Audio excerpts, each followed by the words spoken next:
Assalamualaikum warahmatullahi wabarakatuh. Selamat datang di kelas online. Pada video kali ini kita akan membahas tentang Selenium menggunakan Python. Jadi Selenium itu kan sebenarnya adalah library untuk mengontrol browser. Jadi dengan mengontrol browser ini kita bisa melakukan beberapa hal secara otomatis menggunakan browser, seperti contohnya input data, kemudian scraping, kemudian testing sebuah website dan lain-lain. Dan sebenarnya Selenium itu bisa menggunakan beberapa bahasa pemrograman seperti Java, kemudian JavaScript, dan termasuk juga Python. Pada video kali ini kita akan coba menggunakan Python. Ada dua hal yang perlu kita lakukan terlebih dahulu sebelum masuk ke sesi coding. Yang pertama, kita install dulu library-nya. Pip install Selenium. Oke, karena punya saya sudah terinstall, jadi notifikasinya seperti ini. Tapi kalau teman-teman belum install, ya wajib install dulu. Kemudian kita harus download browser driver sesuai versi browser PC. Oke, jadi pertama itu kita masuk ke dokumentasinya dulu biar lebih jelas. Kita masuk ke bagian driver. Di sini ada beberapa browser yang sudah didukung oleh Python Selenium. Jadi Chrome, Edge, kemudian Firefox, dan Safari.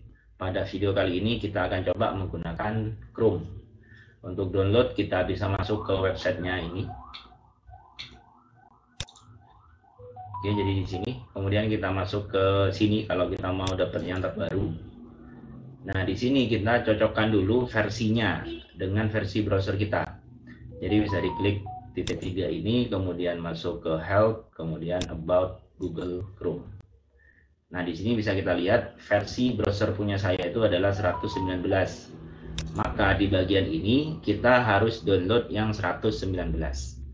Oke, kita download yang stabil. Kemudian di sini kita download yang Chrome driver, kemudian sesuaikan dengan sistem operasi kita. Kebetulan punya saya itu Win64. Ini saya blok, kemudian buka URL-nya, kemudian ini kita download. Sudah selesai. Selanjutnya ini kita ekstrak filenya.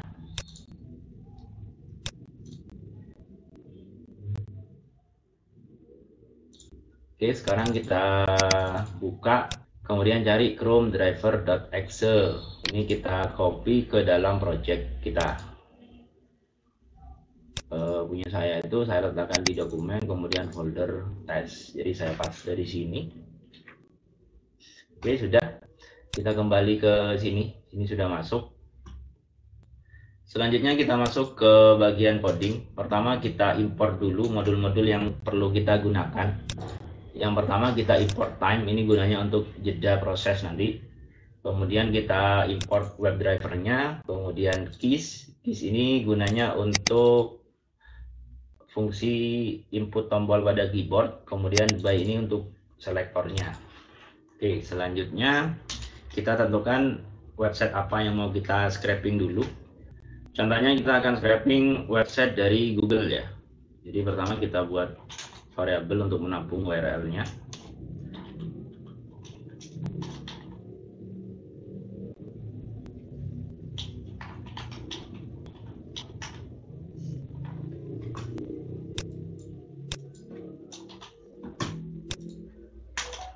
Selanjutnya kita buat objek driver dari Chrome. Jadi caranya driver.webdriver.chrome. Jadi karena kita menggunakan Chrome, kita menggunakan kelas Chrome. Kemudian untuk mengakses websitenya kita bisa menggunakan fungsi get. Jadi seperti ini. Nanti browsernya ketika dibuka dia akan mengarah ke URL yang di sini. Sekarang kita coba jalankan.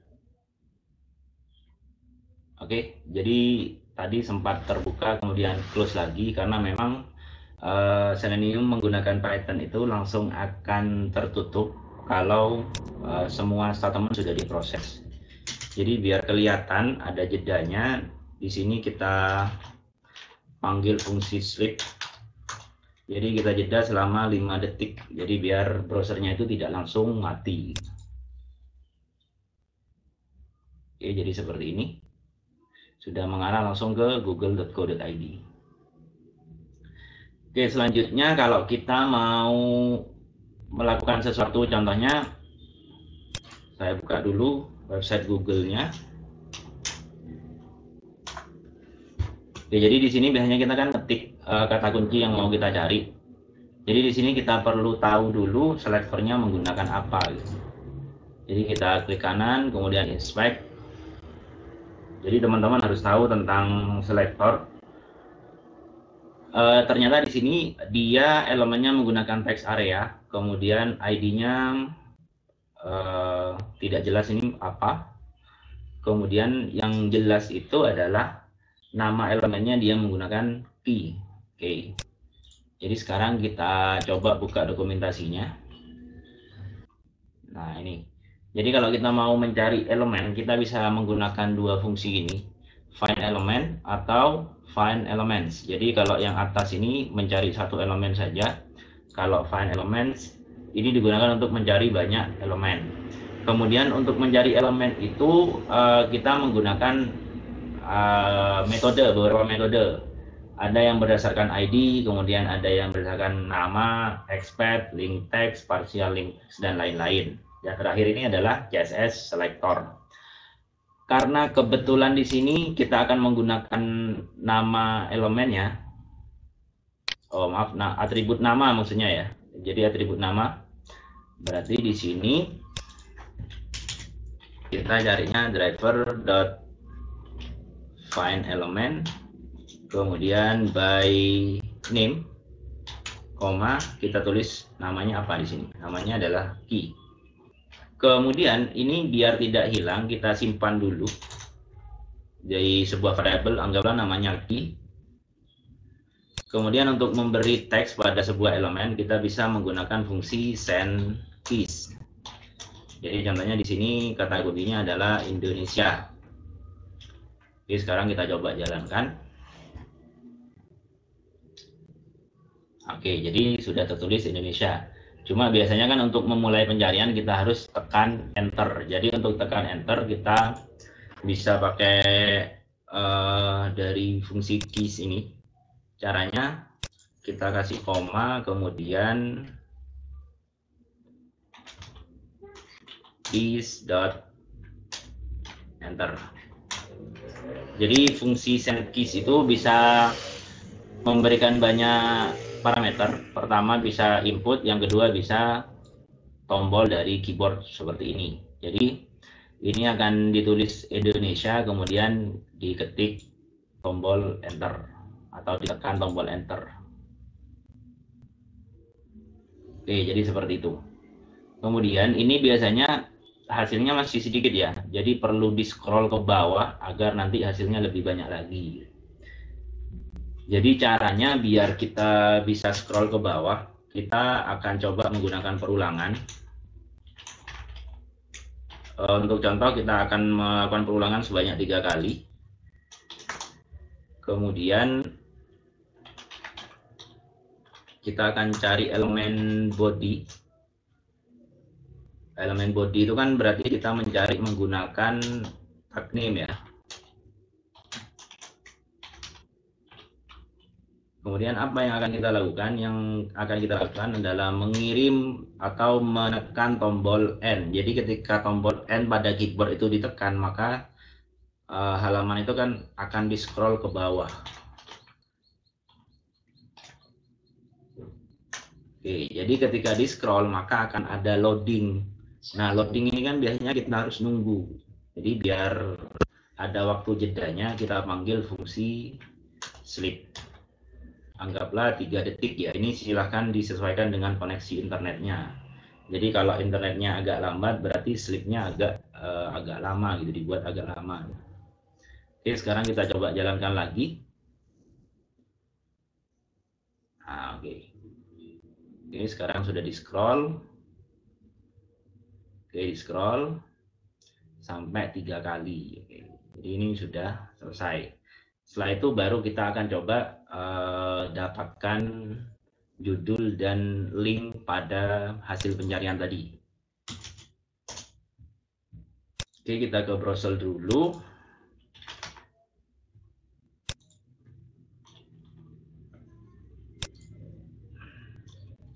Oke, kita lihat judul ini ada di mana. Jadi judul itu sebenarnya ada di tag H3 ya, header 3. Kemudian semua pencarian itu oleh Google dikelompokkan dalam sebuah div search. Nah, jadi biar tidak melenceng terlalu jauh, nanti kita ambil div search-nya dulu, baru dari div search ini kita cari H3. Oke. Search driver.findElement. Jadi search tadi itu menggunakan ID. ID-nya adalah search.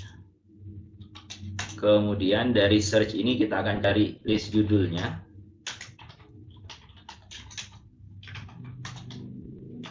Nah, karena judul itu banyak, berarti kita akan menggunakan fungsi yang kedua, find elements. Dan ini pencariannya berdasarkan tag name, yaitu H3. Oke. Selanjutnya untuk mengekstrak list pada list judul ini, kita akan menggunakan perulangan for judul in list judul. Kemudian kita print saja dulu judul.text.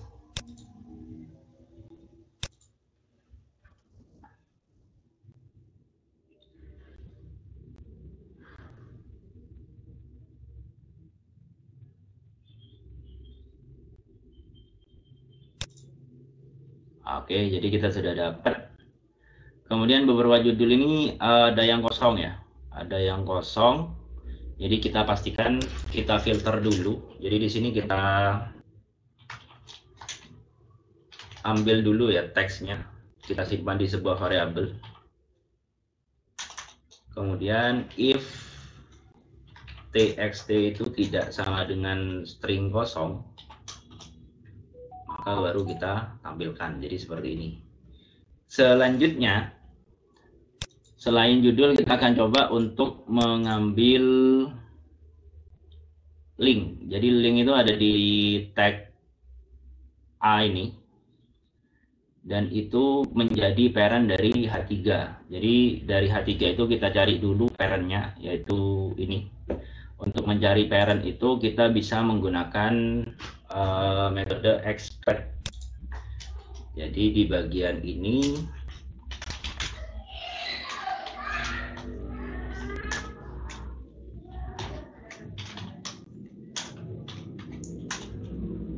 jadi untuk mencari parent itu bisa gunakan titik 2 seperti ini. Kemudian untuk mendapatkan atributnya kita bisa menggunakan fungsi get atribut dari atribut href. Oke, jadi di sini kita sudah dapat linknya.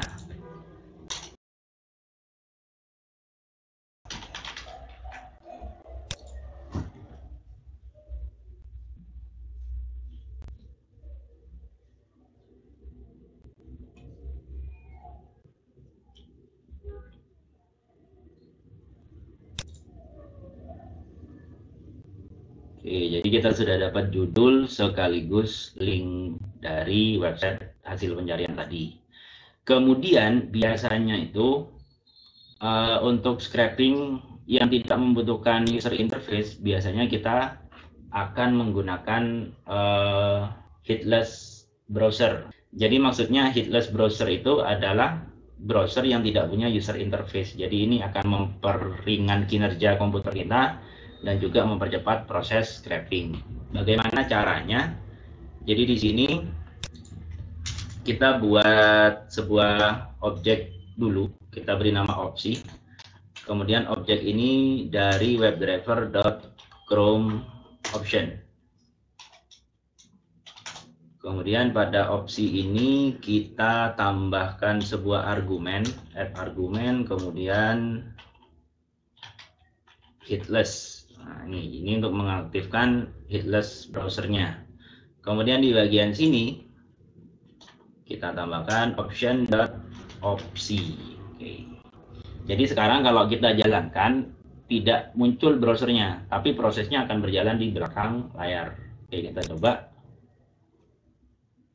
Nah, ini ya tidak muncul browsernya, tapi masih proses. Kita lihat saja.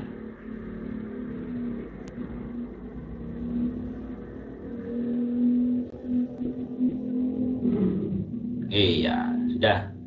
Jadi itu gunanya untuk headless browser. Mungkin itu saja video kali ini, semoga bermanfaat. Assalamualaikum warahmatullahi wabarakatuh.